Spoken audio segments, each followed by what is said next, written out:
Si Hari David sa unang pagbasa, purtig yun niyang sayaw sa kalipay, sa dihang ilan ang giprosesyon ang arkas kasabutan padulo ngadto sa iyang bag-ong gitukod nga gingharian or palasyo didto sa Jerusalem.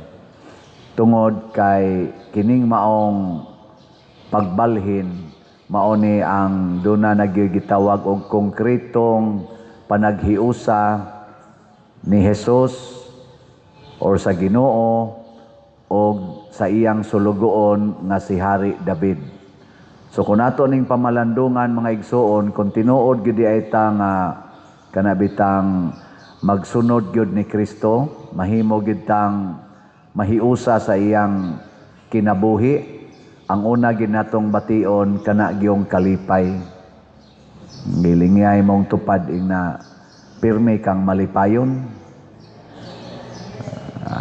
Kung dili ka pirming malipayon, sa ato panay panahon nga ang yawa mo'y imong kuyog. O kanus-a mo na mahitabo kung ang atong pagsalig sa Ginoo mag-on and off. Kana bang debosyon ta, basta naatay panginahanglan, mangayo ta, pasuod ta niya, basta namiligro atong kinabuhi.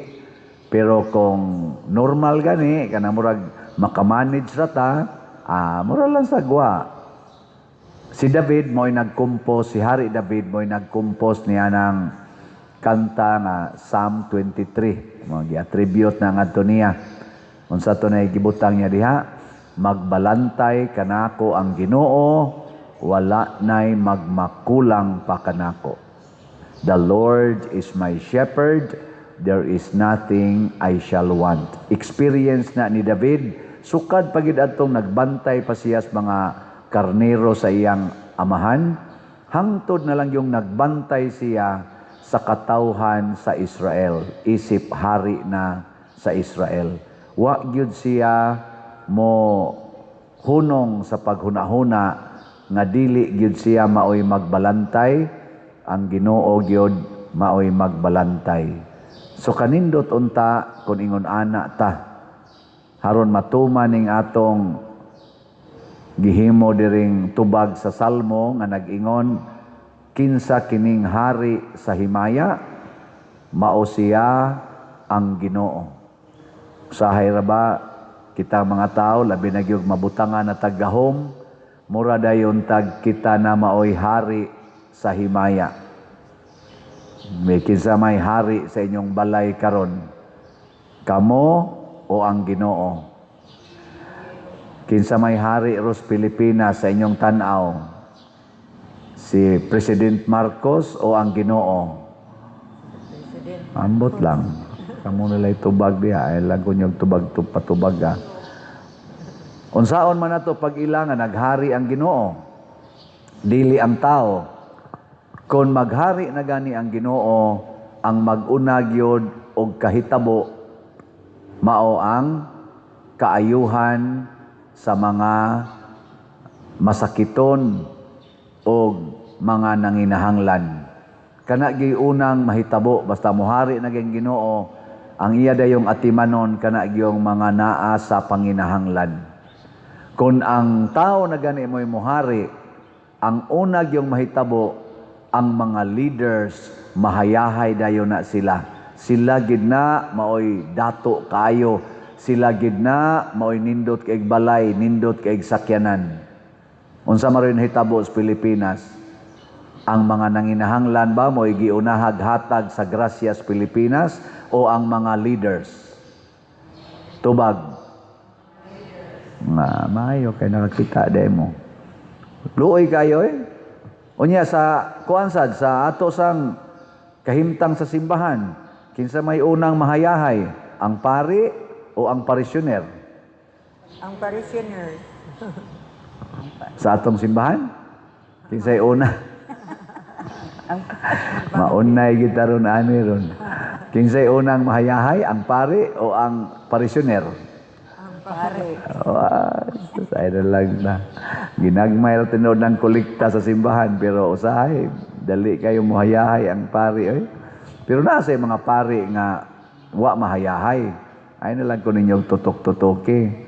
Basta depende na sa hari lagi nga nagkighiusas Ginoo. Muna hinaot unta nga kini bang atong kinabuhi ato gyung ipaliwat ngadto ni Santo Niño. Si Santo Niño nga atong gidebosyonan usa siya ka bata. Kanang bata sa tinud-anay lang mga igsoon, kasuway magid mo pagkabata no. Ganahan gid ta makigduwa og isig ka bata. Kabantay mo ana nga kana ganing did-an ganita sa atong ginikanan nga ay daog. Di ka manaog, di ka pagawasos balay nya tuwa sila dito gaduwa. Murag subo gyud kay ta. Subo kay ba? La tanod sila gaduwa nya ako diri daras balay.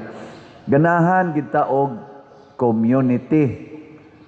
So kinaiya ginas bata mo na kasi Santo Niño gitawag ni siya bato balani sa gugma tungod kay mo magnet man siya og mga tao.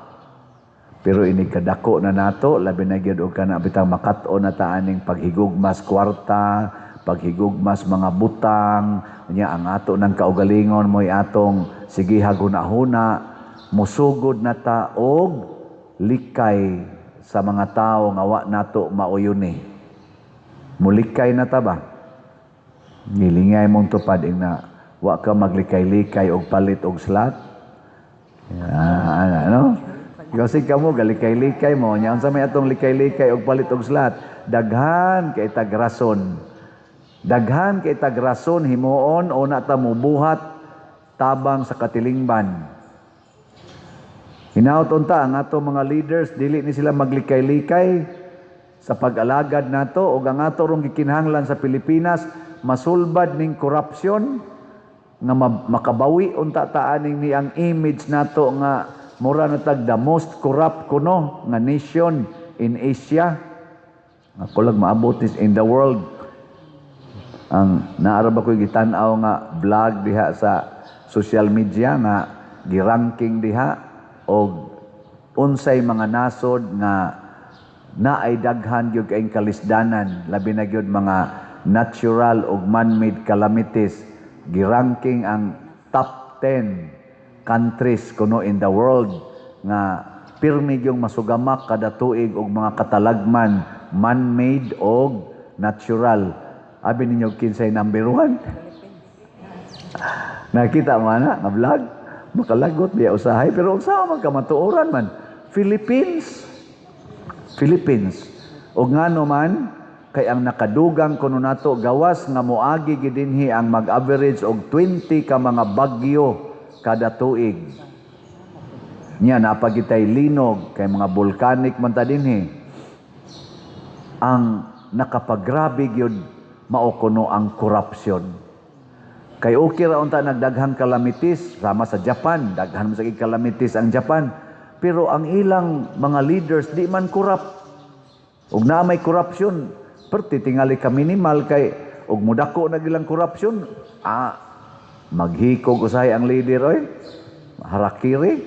Pero Pilipinas tungod sa korupsyon ni samot gyud ka grabe. Murag nahimo lagi tang number 1 sa ilang assessment o unsa sa to nga grupo ang nagsurvey ato.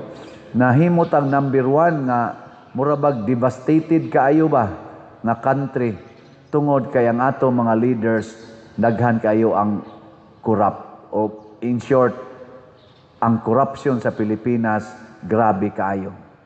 Muna mga igsoon ato gyung ipangalian ni Santo Niño ug labi na gyud kita atong sundon ang kinaiya ni Hari David, ang kinaiyas mga santos nga ang Ginoo gyud mao'y sentro.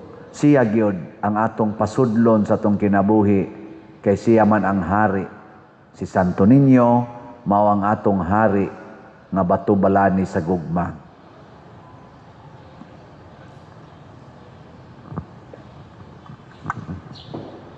Nobina alang ni Señor Santo Niño.